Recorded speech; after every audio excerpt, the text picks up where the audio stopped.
Hi, I'm Ian McClean. I'm the founder of Flow Group and Green Line Conversations.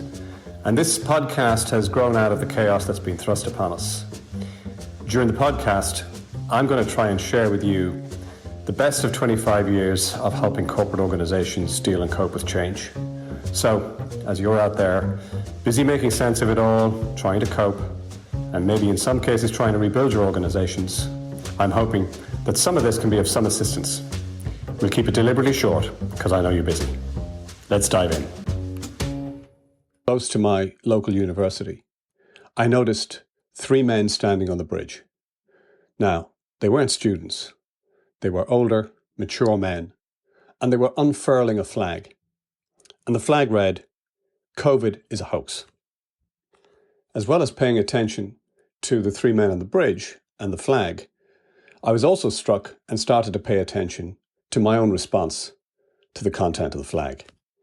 And I thought, herein lies one of the key characteristics of this whole pandemic, the whole idea of polarity.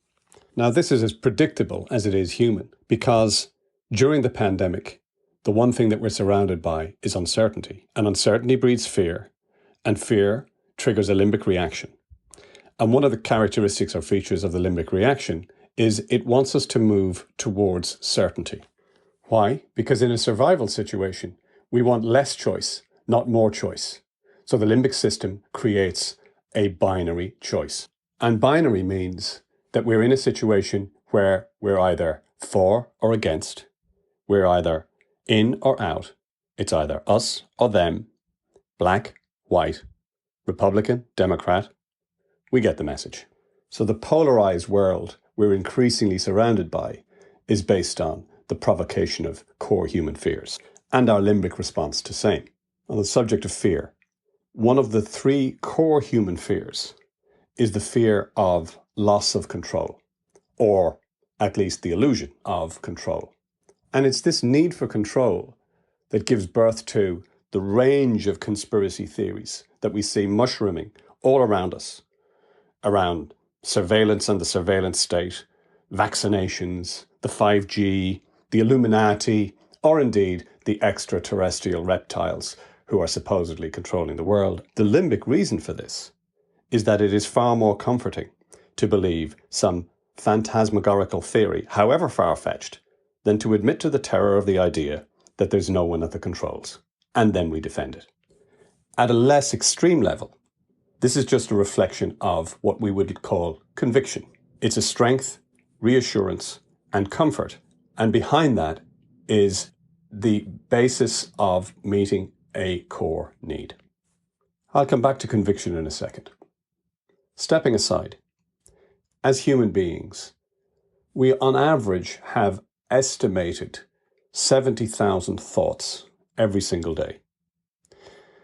In addition to that, we have an internal monologue which is happening, which is like a real-time commentary that's going on in our heads, like we're talking to ourselves. In fact, it's estimated that 95% of the conversations that we have in our lifetime are with ourselves.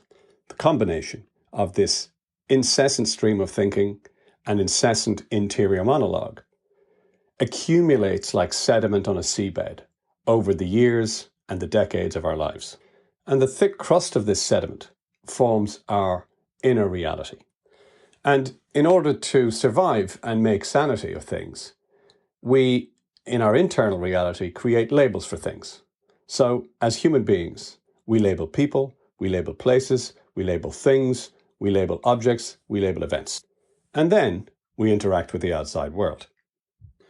But we interact with the outside world through this invisible lens or this invisible filter of the labels that we have for everything already.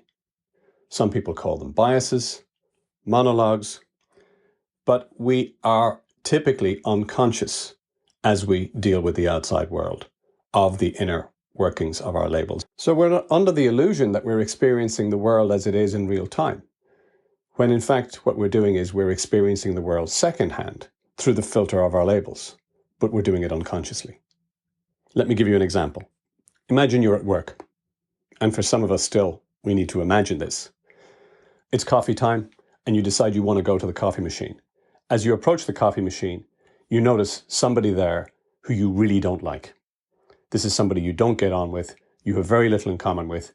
In fact, you dislike them to the point where you almost turn away and don't go for the coffee because they're there.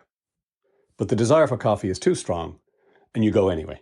As you approach the machine, the person turns around and they say, "There's too much work." As you imagine that person and that remark, how do you feel yourself responding inside? Your translation of that remark is probably something like, "That person's a slacker, they're just lazy, there they go again, they're not really up for the job. I knew they were in over their head." Now, imagine the same scene with a different person.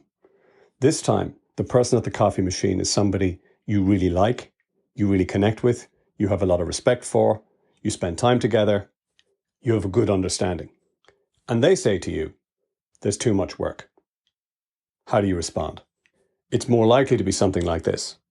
"Wow, there must be a lot on if they're saying it." Perhaps they need a conversation, they need a bit of time to offload. Maybe I should have a conversation with them and offer them a chat. Maybe they need help. The truth is, it's our labels that determine our response in the moment, far more than the situation itself. And most of the time, we don't know it. We don't see the world as it is. We see the world as we are. The heads up for leadership about this is that in times of uncertainty and complexity and chaos, humans naturally cling more tightly to their labels and they fight for it. As leaders, we need to not cling tightly. We need to hold our labels lightly. As Mark Twain once wrote, "It ain't what we don't know gets us into trouble. It's what we know for sure that just ain't so." So, back to our friends on the overpass. COVID is a hoax. What was your response to that? Perhaps there was none. And if you did have a response, it ranged somewhere between the extreme of endorsement and anger.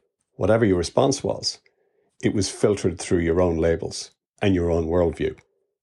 In the next episode, I'm going to be dealing with how do you navigate through your own labels and the labels of others to get to a better outcome as a leader. Before signing off this week, I just want to say that after approximately 6 months, we are beginning to see some signs of green shoots in some locations and some industries across the globe. This podcast series has provoked an immense response, really surprisingly for me. And behind the scenes, myself and the team have been creating and have now created a virtual suite around the whole idea of leading in chaos, which is now complete, tested, and working with clients around the globe. So if you're interested in finding out more and doing something virtually with your leadership team or your leaders in your organization, get in touch through LinkedIn. In the meantime, until next time, stay safe, stay sane, stay connected.